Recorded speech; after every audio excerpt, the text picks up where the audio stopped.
Last question, talking about business or concerning business. Simple question, perhaps stupid one, I don't know. How long did it take before you could make a living from what you are doing? Oh God. Yeah, it's a question. Perhaps I should not ask it. I ask it always. Let's see. I've been in total. I've been doing music for like 20 years now. Since I was like 8 years old, probably. And I think I started making money, like bar gigs and stuff. I would walk out with $100 at the end of the night and feel pretty good about myself. Probably in the Netherlands, playing piano, yeah.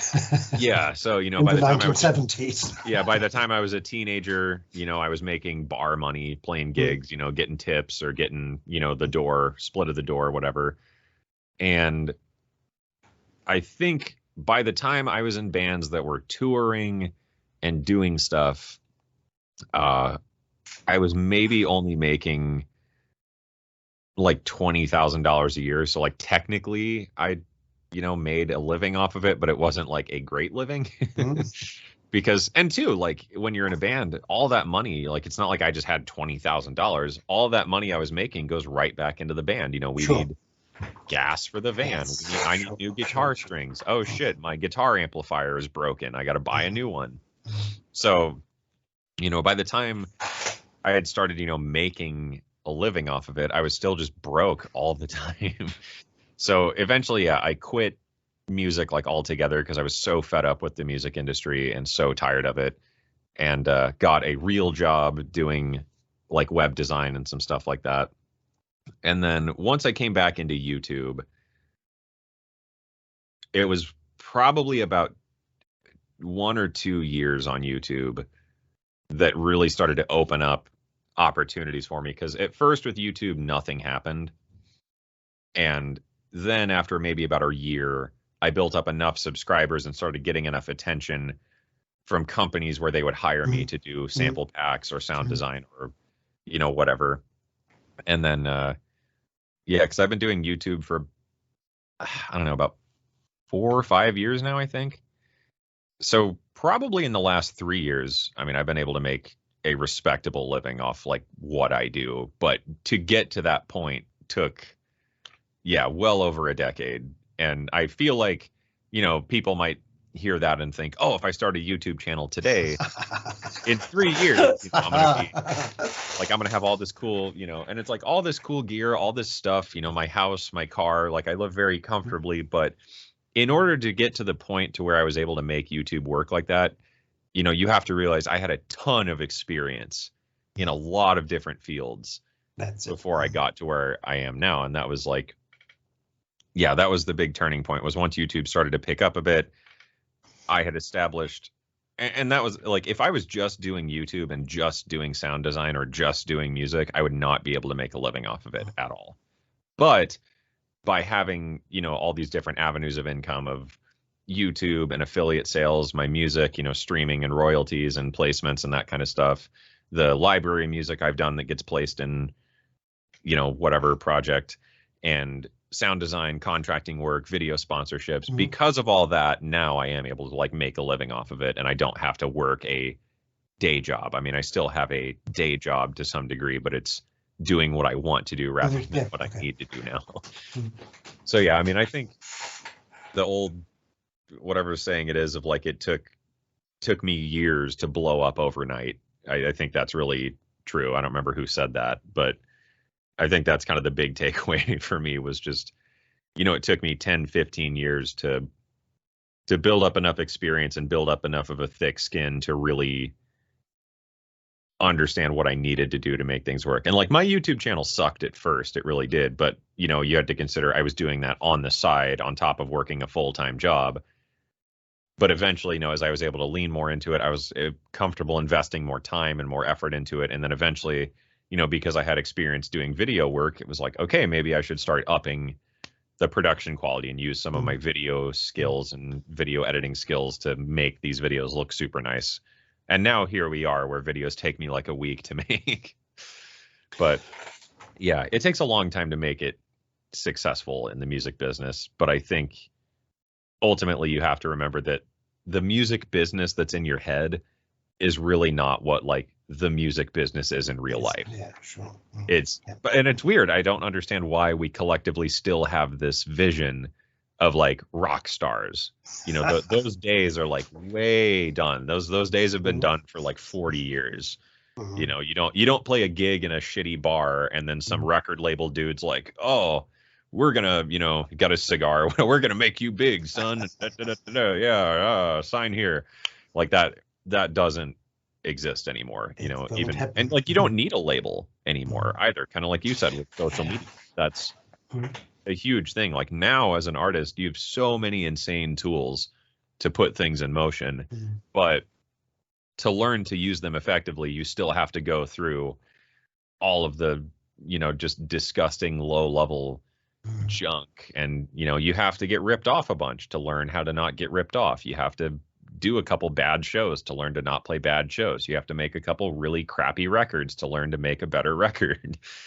So, you know, it's not like it only takes a handful of years. It does take a lot of practice, you know, and even like the younger artists I've seen too, you know, like Billie Eilish or, you know, Frequent, when Frequent got started, they were younger, but it's not like they just woke up one day and started doing that. You know, Billie Eilish had been singing and performing like her whole life, and Frequent had been doing music for a while before like actually starting to release music. So yeah, I mean, for everybody it's different though. I feel like for me it took a long time, and it probably took longer than it needed to because I did take probably a good 4 years off of music because I was just so sick of it. But, you know, at that point I'd already been doing it for like a decade. And I was just like, this sucks. It's a ripoff and I'm over it. But yeah, I don't know. You just have to grind at it without burning yourself out. That I think that's the key. We have this weird hustle culture mentality, and it's not about grind every single day because that's never going to work. But as long as you passionately work on your craft a little bit every day, even if it's passive, you know, it doesn't mean you have to sit down and make a beat every single day or like write a song every week. Like that's insane.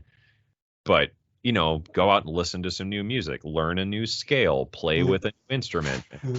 You know, eventually over the course of years, this is going to build up a repertoire of skills and abilities that is going to establish you in a position to make yourself successful. But the thing is, you have to be persistent with it, because I think that is the key factor. And I think what everybody that I know that is successful in the music business, that has been the consistent thread, is that they keep going at it. Even though for some people it took 2 or 3 years, some people like myself, you know, it took a really long time. And, you know, other people are still kind of in progress. But if you're doing it every single day, the only factor you're waiting on then is time. So it's not a question of if, it's a question of when. When, yes. Yeah, that's the hardest part to, like, you know, maintain in your heart of like, you know, but I feel like that's any job, you know, or anything in life. Indeed, any business. It just, things suck. And if you give up, then that's over. But if you keep going, eventually it's going to have to work out because, you know, statistically, it just has to. Like, that's how that works is, you know, if you write music every single day, eventually people are going to start hearing it. And yeah, if you want to be a musician and you want to be a professional in this industry, if you work at it a little bit every day, eventually, and whatever that timeline is relative to you, but eventually, and with a little bit of luck, it will happen. It might not be what you pictured, but, you know, and that's my thing. Like, I always pictured myself as being like a guitar player.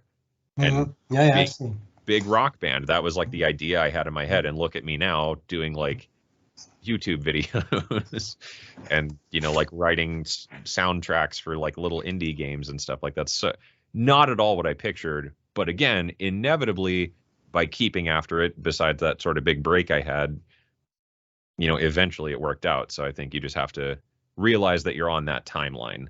And one day that timeline's going to kind of lock into place. Yeah, let's talk about some aspects of the music and the sound themselves. How often does it happen then that you say, okay, I leave the piece what I've made as it is. I'm not very convinced. I'm not completely convinced, but I leave it. How often is it that you say, I'm not convinced at all, but it will be sufficient? And how often do you say, wow, that's great, and nobody wants it? Yeah, I don't know. It's kind of hard. Like when I'm doing music for clients, I feel like my bar is quite a bit lower because like, Sure. I don't know. It's funny because even though it is my work, it doesn't feel like it's my song. So I have a lot less of a hard time writing music for other people. And, you know, and sometimes like I get some feedback like, oh, you know, we need to change this, or this is too loud or whatever. Like, okay, cool. But yeah, with that stuff, I'm pretty fast to work through it. You know, I like sometimes I've done demo tracks for a product or, you know, whatever, where it's done in a day. You know, wrote it, mixed it, mastered it, done, here you go. So I feel like that I'm pretty good at gauging where the bar is of this is like minimum viable product. You know, of course I want it to be good. I'm not trying to just phone it in, but I know where the point is where there's this threshold of this is good and this works. And everything above this is just little tweaky details that nobody cares about. You know, no one's going to notice that I spent a little bit of extra time on that. So I'm pretty good about understanding where that line is now and just being able to put it out and say, here you go, product delivered. Thank you. But yeah, with my own music, I'm a lot more picky. And sometimes tracks do just sort of come together where, you know, in the course of a day or two, I write a track and put it together. And I'm like, wow, that's really good. Excellent. And then, yeah, there's a lot of times where I finish a track and I usually try and give myself like a week away from it, or sometimes more, where I'll just kind of bounce out like a rough mix or whatever, just the rough version of the track, and then come back like a week later. And I always play it back on just like either the standard music player on my computer or just like through my phone with my headphones on, because I find whenever I'm questioning a song, if I play it back in the DAW, like in the session, it's so easy to sit there and start like messing with stuff. And then, you know, it totally changes. But if I'm just listening with headphones and I have my notebook out, I'll write out, you know, oh, at 1 minute and 44 seconds, the impact, I don't like that. So I have to be a lot more specific and intentional with kind of the feedback I'm giving myself. And I think that's helped me a lot. Whenever I do run into those walls of like, you know, something doesn't feel right, like this track just isn't vibing with me, that's always the way I fix it, is play it back on my phone or something where I can't tweak it and I just have to listen. And just, yeah, have a notebook, do this, do this, do this. And then that way, when I do go into the session, I have essentially like a checklist or a list of goals. You know, it's too bassy. Okay, I can fix that. Oh, the impact effect here is too loud. Okay, I can fix that. Oh, the strings are too wide. Okay, I can fix that. Rather than just listening back and being like, yeah, this still sucks, but I don't have any, you know, no specific target as to why I feel that way. So yeah, but that, I mean, with my own music, I feel like that happens quite a bit just because I am a lot more picky with it and I always have sort of a grander vision in my head. But I feel like over the years, I've gotten much better about that, where usually I only go through one or two of these like feedback rounds. And usually it's only on like a couple tracks. It's not every single one, but it is, you know, 3 or 4 tracks out of every 10, let's say, I do feel like something's off. So I just have to be very specific and intentional about what is wrong, why is it wrong, and how do I fix it? I see. And usually, like, if I can't answer those 3 questions, then I know it's probably not actually a problem. I'm just being picky. And then too, you know, like I'll show stuff to my wife all the time of like, hey, I just finished this, show it to her. And like, you know, because she doesn't really know anything about production and whatever. So she'll listen to it and, you know, sounds good. Or she'll say, oh, you know, the drums sound weird. So I know if she picks up on it, just being sort of an end listener, then there is a problem. But if she doesn't notice it, then nobody else is going to care.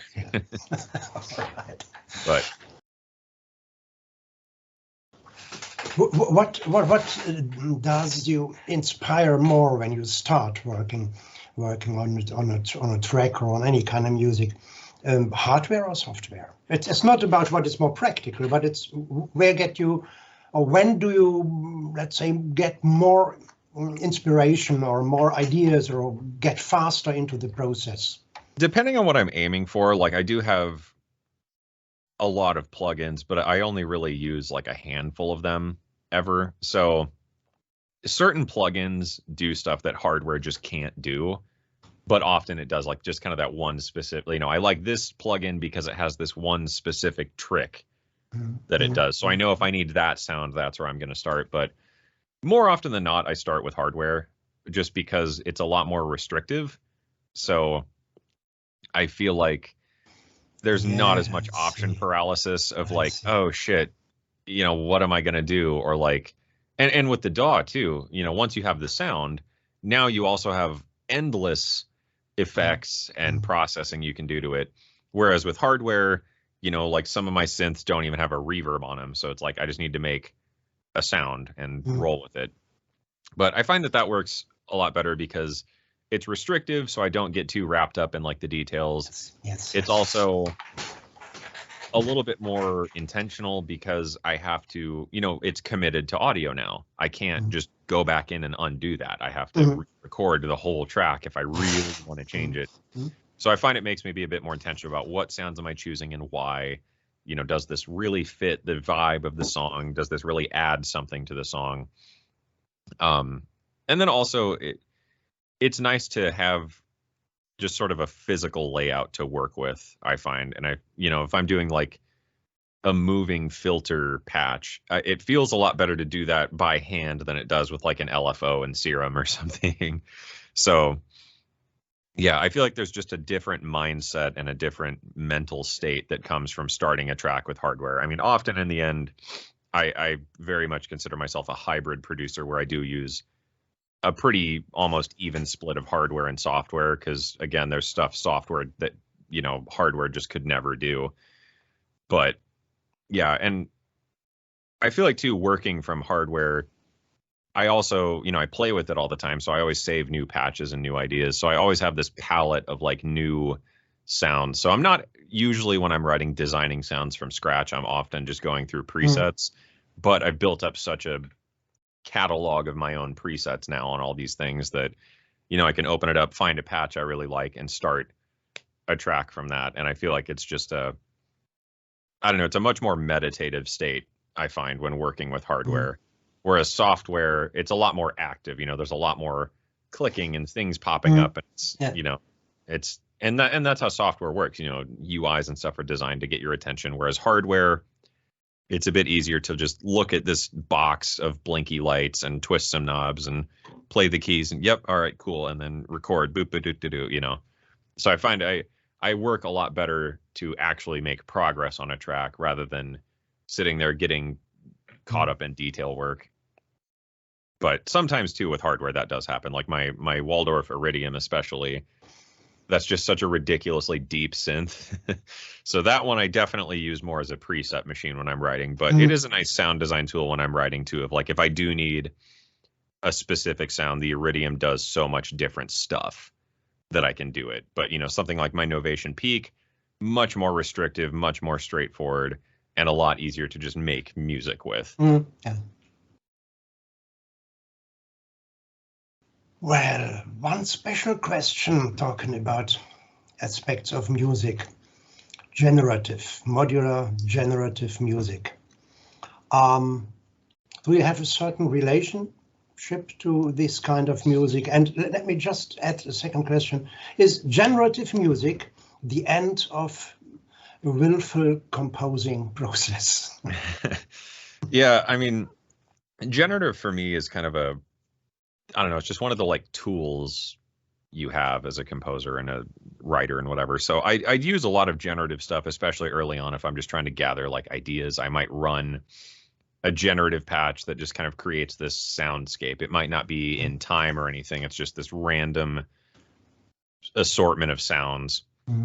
Because I find that, you pick up on little ideas or little melody lines that come up and you're like, oh, cool. And then that kind of builds the idea. So I find that for me, generative music more often than not functions as sort of a writing partner where I might use it to generate a melody and just let it run until I find little ideas that work. Or I might use it to generate like a drum groove to find kind of a cool rhythmic pattern that I myself probably wouldn't come up with. So, I think there's a lot of case uses for generative music just to assist you. And sometimes in in a few tracks I've released, I have had generative patches that, I just let them run and I cut out some of the best bits and kind of stitched it together, and that's in the final song, but it's not really the basis of the song. It's just kind of one layer to Oh, I see. the whole thing. But that generative patch became such an integrated part of the theme and the flow of the track that it had to be in there. So, I think it's an important thing to play with. It's certainly not for everybody, but I feel like it is really useful because it is, to me, meant to be just an idea box of, it's like I said, it's like this writing partner that just spits out unlimited ideas forever. And most of the time it's just kind of random, but every once in a while there's like one little idea and you're like, oh, that was really, really cool. And then, that can spark like a whole track. Or, and two, I've done stuff with like chords where I'll have a melody or maybe kind of a rough chord progression, and then I'll just kill the chord progression from the part I wrote and leave the melody, and then have a generative patch generate a chord progression. And sometimes from that you find these amazing like chord changes that are, you would never have thought of, because it's a computer. It has no logic. It has no reason to interact with what you're doing. It's just arbitrarily running off an algorithm or a system. These are the rules. Generate me infinite chords based on these parameters. So sometimes you get these little incidental movements of like, wow, that was a really epic change. So that's what I like generative for. But in terms of replacing like intentional composition, I don't really think generative is the answer to that, because generative is just random by nature. It's not really intentional. I mean, there's some modules and some stuff that try to make it a bit more intentional. Like Conductive Labs, the Noodler. I think that's starting to border on stuff that is a lot more musical than it is random. But most of like the generative modular stuff is pretty random. But, creating a generative patch is like using a sample and hold through a quantizer. And that is just random. It has no memory of like, okay, what note did I play last and what might sound good next? And there are modules that attempt to solve that, but I don't think it's gotten there yet, and I'm not sure it will. But I think combining aspects of generative music and algorithmic music with things like deep learning or neural networks, that's really where the line is going to start to blur. And I think we're already starting to see that to some degree. I mean, there's a lot of, if you go on Google and search around, there are a lot of AI song generator tools, and some of them sound pretty good. Like some of it's pretty bad, but some of it is very convincing. And I think that's like the AI artwork scene. As a visual artist, is AI art still art? Like you fed it an idea, but the computer drew the picture. And I feel like once music gets to that sort of level where we're able to create very convincing pieces using AI and, deep learning and whatnot, that's going to be the point where I think we have to sort of redefine who wrote it. I feel like if you fed the computer the parameters, that is your intellectual property. Even if you didn't write it, even if you yourself aren't a musician, you still wrote that song in my mind. Yeah, that's true. Because you created, you seeded the idea.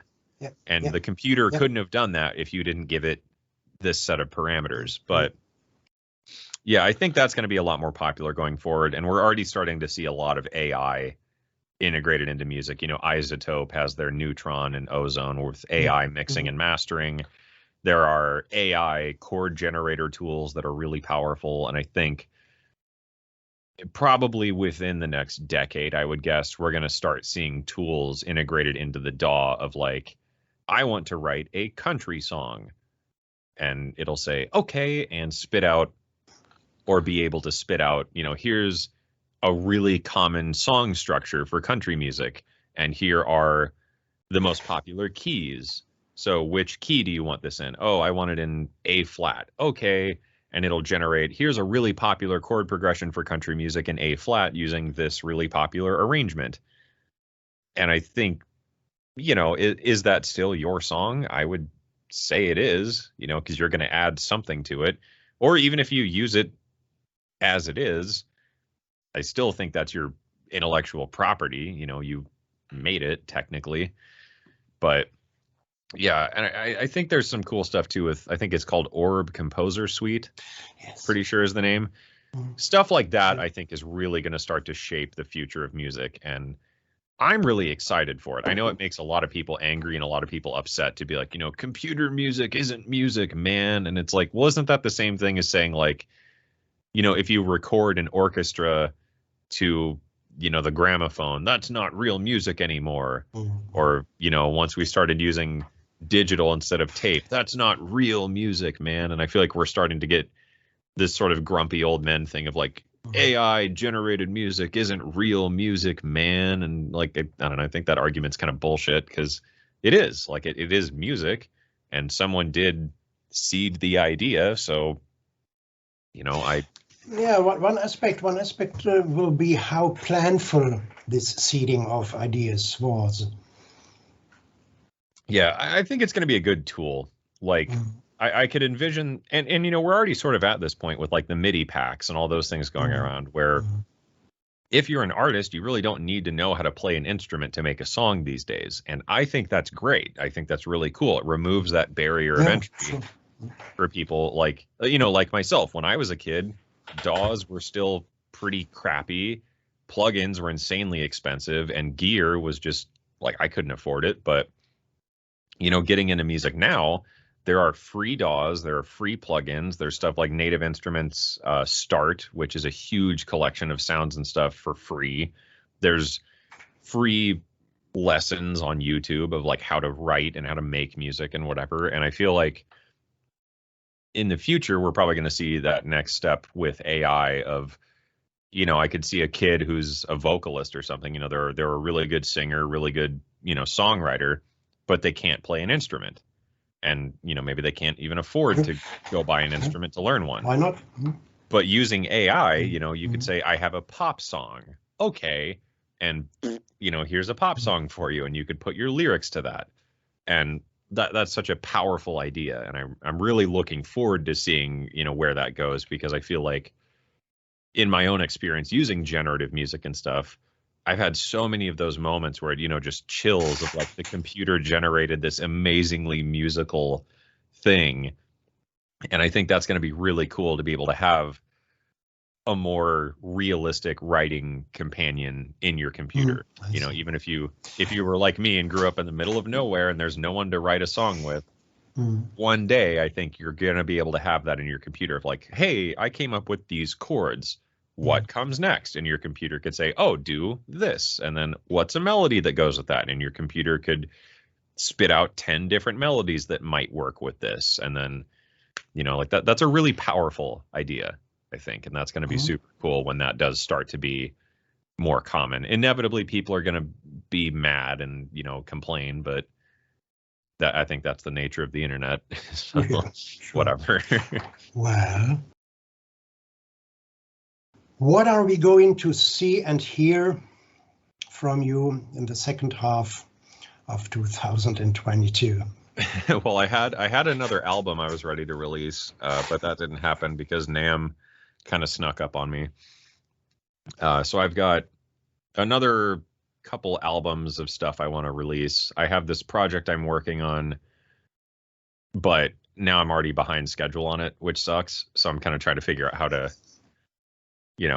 work around that. But yeah, I have a project I'm working on. I'm pretty excited about. I just have to figure out how to release it, because essentially the goal was to put one out for every season, spring, summer, fall, winter. But now it's already summer and I never released spring because I was really busy in spring. And then right as spring was being over, NAMM happened. So I was busy with NAMM stuff.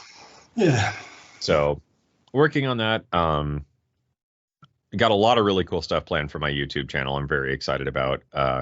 So obviously, a lot more YouTube videos as always. I've got some new sampler instruments I'm working on, most of which I'm not really allowed to talk about, but some cool projects with that stuff. Got some new decent sampler instruments I'm working on. I'm pretty excited about, including the weird flute thing, which I got to say, this flute sucks. I can only get one note out of it, but it is like a $10 flute from Amazon, so I'm not really sure what I expected. It doesn't really play very well, and it's not in tune at all either. So that's going to be difficult. But yeah, a lot of new sampler instruments, probably some new sample packs. I want to try and do 1 or 2 sample packs before the end of the year about, I don't know, aimed at like the minimal ambient glitchy percussion, because I get asked about how I do that stuff a lot. And then, yeah, hopefully some more music and possibly some scoring projects I'm working on. But I don't know, it's funny because, like, you know, you think the music industry is slow, man, like the film and game industry is brutally slow. So yeah, I've got some like soundtrack stuff I'm working on, but I have no idea if that's going to be out before the end of the year or not. You know, that might be more into next year, or it might be 5 years from now, or it might just get canceled and never come out. I've had that happen a few times.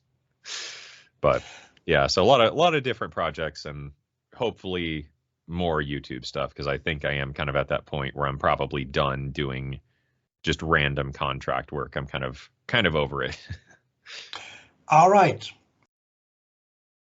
Last question, probably the most dangerous one. How do you see cooperations with other YouTubers or other project makers or something like that? How do I seek them? No. How do you see the? How do you? Oh, or yeah, what's your approach to the matter, to the idea? I don't know. I have a funny relationship with that, and I feel like because of how I approached my channel, it did free me up from having to be like in the YouTube sphere of, I don't know. I just had this conversation with Ben Jordan about, like, I feel like the difference between a lot of channels I like and a lot of channels I don't. And I feel like part of what sets my channel apart and Ben Jordan's channel apart, and, you know, other channel like Guy Michael Moore is another great example. And I think what sets these channels apart is there are so many YouTubers who happen to make music, but there are very few like professional musicians and industry people who happen to have a YouTube channel, let alone a good one. There are a lot of professional people who have YouTube channels, but they're terrible because they're not, you know, they're not good on camera. They're not good at explaining stuff, whatever. So I feel like that kind of gave me a different look at things. Is with some of the companies I've worked with, I have contracted with them talking about like marketing and influencer marketing and all that stuff. So I've seen sort of both sides of the equation, and I feel like what set my channel and Ben's channel and, you know, Guy's channel and all these other channels I really enjoy apart is that it frees us up from having to, like I said, play this YouTube game of like just shilling every product that comes out, because we're not dependent on YouTube. You know, like if next month my YouTube channel made $0, it doesn't really matter because I don't depend on that income.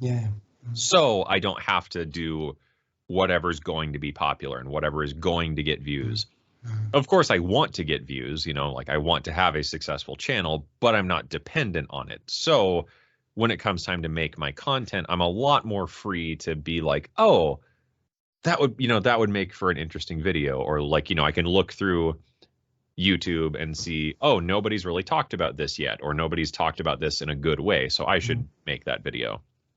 But yeah, I think there's a weird relationship between companies and YouTubers, because a lot of companies just expect you to review things, but a lot of the times, especially once you have a bigger channel, like obviously they want to sponsor the video as well. So I always think that's weird of like, oh, I just got paid money to say nice things about this product. Like, I don't know, that's weird. And that's definitely where the line gets drawn for me, where like, of course I have sponsors for my channel and I have sponsored videos, but I'm very adamant about like, I don't want any talking points. I don't want any pre-scripted whatever. You know, I will put your sponsorship in the video, but I'm going to do it my way, and I'm going to talk about your product however I want to talk about it, which I think has worked really well, and it's helped keep sort of a healthy distance between me and like, I don't know, general YouTube music stuff. But I don't know, like there's a benefit to it for companies, and I see why they do it, because, you know, like marketing has changed. It really has. And it's not as effective to put an ad in a magazine as it is to give your product out to 10 really big influencers. And I feel like that's in any industry. You know, if you're a shoe company, it doesn't make sense to put your shoes in like a Foot Locker ad. It makes a lot more sense to give your shoes to like Kanye West or I don't know, someone else who's like super famous or something. So I get that, but I don't like that a lot of companies seem to have this unspoken expectation that you're just going to say a bunch of nice things about their product and they're going to give you money for it. So I feel like YouTubers, and that's a big thing with me, and I think a lot of other channels, is we have this need to be honest and transparent with our audience, and I don't want to do that. And there are a lot of channels that do that. I know a lot of channels that do things that way, where they just get a ton of money to say nice stuff, and it works. But I don't know. I feel like that's just morally wrong. So, and it's not satisfying indeed. And that's the thing, and that's kind of why I got away from doing reviews and stuff like that. Is, to me, if I get a product to review or whatever, and usually I might get it like a month before it is released, and I don't understand that format anymore, because I know, because I'm friends with a lot of YouTubers now too, I know that if you sent me this, you probably sent 5 other people this exact same thing. So what is the point of me reviewing it? Like I said, it's the same product, same specifications, same features. What do I have to add to that conversation then? There's nothing unique for me to talk about here. So I try and angle things anymore on like more of an integrated piece of, let's talk about a concept that this piece of gear or this plugin does very well, but I want to always try and present it in a way where you don't need that product to accomplish it. So like, the Euclidean rhythm video, for example, I talk about this one, the torso. And this is throughout the whole video, this is what I'm using and talking about, but I'm purely talking about Euclidean rhythms and what they are. And I think I give like a free plugin you can use to do it and whatever. So like, they sent me this, they didn't pay me for that video, but like they sent me this for free, but I'm not reviewing it. I'm just purely talking about like, let's talk about an interesting concept, but this piece of gear does that really, really well. And I feel like that sort of format has done well. And I think that's how I'm going to stick to it in the future. Like if there is a sponsorship or if there is a piece of gear from a company and there is a relationship with this company, I have to present it in a way where this thing is not required. Unless, in very few cases, I make an exception where it's something that's just really unique. So of course, then I just want to talk about like what this plugin is or what this thing is and what it does, because nothing else really does that. So in those cases, it might be more of like a demo or kind of a tutorial on like how to use this thing. But yeah, otherwise I try and make it very agnostic. And I think personally, I feel that's the best way to present content is, whether or not you have the money for this thing or whether or not you own it or want it, if you watch this video, I can still provide you some form of value. And I think that's the best possible way to frame a piece of content. All right. So Heinbach and Cuckoo and Look Mom No Computer have teamed up for a certain project. Let's say only theoretical, really completely theoretical. Let's say another YouTuber came up and said, hey, I have an idea for an educational video, so no product presentation, and would like to do this project, educational project, together with you. What would you ask at first? Like, what would I ask them? Yes. So somebody comes and say, hey, let's do something together at some educational thing, let's say about composition, about what else, and what would you say at once? What's the first idea? Perhaps you only ask yourself. What's your first idea? I would really want to hear out their pitch of like, what is what is it, obviously, but then like, what is the hook with it? Why do people need to know this? And that's one of the first questions I ask myself for my own videos is like, because it's really easy to get excited on like an idea of like, oh man, that would be cool. But why do people need to know this? I see. Because like that's where the good ideas come down is like, why is this such an important idea that it needs to be turned into a video? And then that really makes you define like the core underlying, 2 or 3 bullet points of why this is an important topic to talk about. And, how do we present it, I think is usually my sort of follow up to myself. So I'd probably have that same question is like, why do people need to know it? And how are you going to show them it? Because you know, it's really like a lot of music theory channels, for instance, are super boring because music theory is sort of pretty boring and dry and it's not really that exciting. Can be, yeah. Well, yeah, I mean, you know, pure like without someone like touching a piano or like actually playing anything, if it's just a music theory channel, like with a whiteboard kind of explaining yeah, stuff, that's it's terrible. so just Terrible. like, Yeah, it's yeah. like, oh my God, this is so like ridiculous. So, you know, that's the thing for me is how am I going to present this? Because usually I want to try and find kind of an interesting angle to look at it from, or find a way to present it that's fun and like people can follow along with, because especially for some of the more esoteric concepts and stuff, like I just did that video on modal mixture, which, like, you know, modal mixture, that's not a very sexy title at all. So, you know, that's the thing is like, how do we take this idea and turn it into something that people want to know and need to know? And what is the angle we present it from that is going to get people excited about it, whether or not they care about it right away? Because that was that whole video I did on the modal mixture thing, even though that one was pretty off the cuff because I was really desperate for a video that week. You know, it was one of those things like modal mixture, super cool, super important concept, but a lot of people don't really know music theory these days, or they don't really care about it, because I feel like we've removed sort of the need to understand that to some degree with all the tools that are available. But how do I present modal mixture in a way that even if you don't care about modes at all, by the end of this video, you're like, I get it. And like, I can do that. So yeah, if someone wanted to collaborate, those are probably the two biggest ones. Like, why do people need to know this? Like, absolutely need this idea in their life. And what is the hook? What is the angle? You know, I think that's, yeah, those are the two things that make for a good video. Yeah. All right. Okay. Is there anything you want to tell our members, or a little bit later the whole public?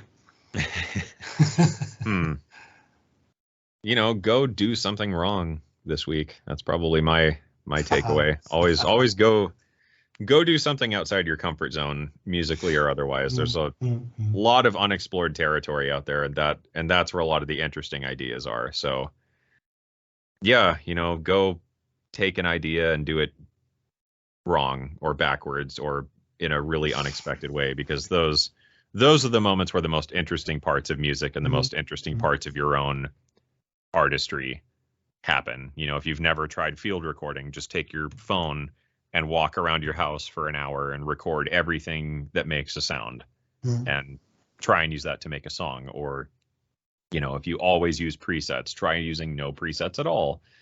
And, you know, most of the time it's gonna sound bad, but sometimes you discover like really unique ideas. So yeah, go do something wrong this week, or, you know, weird, if all else. Right. All right. Wow, Cameron, I thank you very, very much. I have enjoyed our conversation, longer than I thought, but okay. No worries. Thanks for having me on.